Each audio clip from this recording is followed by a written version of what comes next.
حضرت یہ ایک عجیب معاملہ ہو گیا ہے کہ پہلے تو یہ تھا کہ جو غیر تھے وہ اسلامی اقدار کو اپنا کر، اگر وہ اسلامی دائرے میں نہیں آئے، دائرہ کار میں نہیں آئے یا اسلام قبول نہیں کیا انہوں نے، مگر وہ سمجھتے تھے کامیابی پھر بھی اسلامی جو اقدار ہیں نا ان کو اپنانے میں کامیابی ہمیں ظاہری طور پہ ملتی ہے۔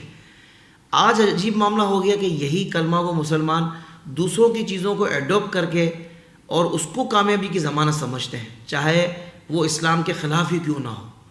تو میں چاہتا ہوں حضرت آج یہ ارشاد فرما دیں کہ اسلامی اخلاقیات کا کاروباری معاملات میں کتنا فائدہ ہمیشہ سے رہا ہے اور آج بھی کتنا فائدہ ہے۔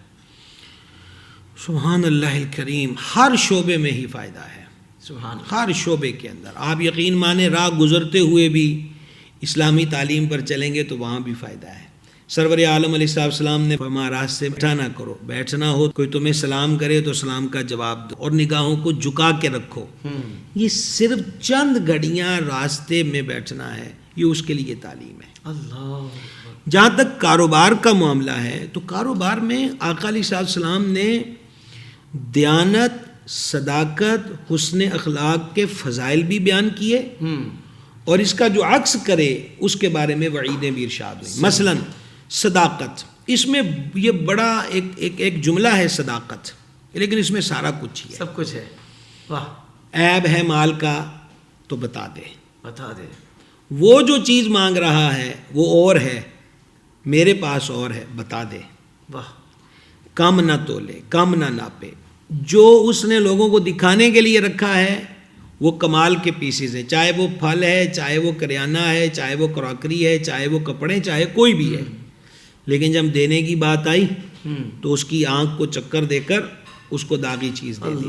ایسا یہ اسلام اس کی اجازت نہیں دیتا۔ سرور عالم علیہ السلام بازار سے گزر فرمایا تو وہ گندم کی ڈھیری یعنی خرید و فروخت کا سلسلہ تھا، تو کریم نے اس میں ہاتھ مبارک ڈال کر نیچے تک لے گئے اور نیچے سے جو دانے نکالے وہ تر تھے۔ فرمایا یہ کیا ہے؟ عرض کی بھیگ گئے، تو فرما بھیگے ہوئے الگ رکھ تاکہ خریدار پہ واضح رہے کہ وہ کیا خرید رہا ہے، اور اس مقام پہ بھی فرمایا جو دھوکہ دے وہ ہم میں سے نہیں ہے۔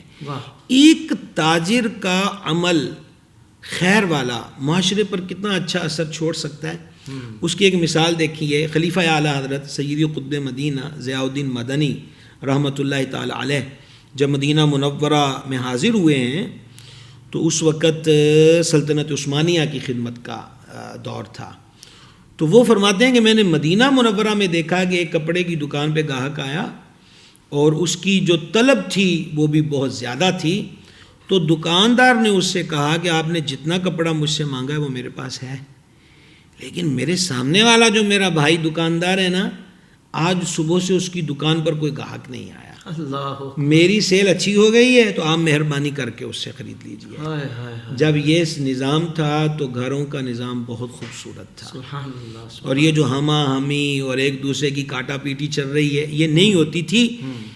تو یہاں آقا علیہ السلام نے ایک سچے تاجر کے لیے فرمایا کہ سچا تاجر کل قیامت کے دن نبیوں اور صدیقوں کے ساتھ ہوگا۔ یہ چھوٹا سا شرف نہیں ہے، بہت بڑا شرف ہے۔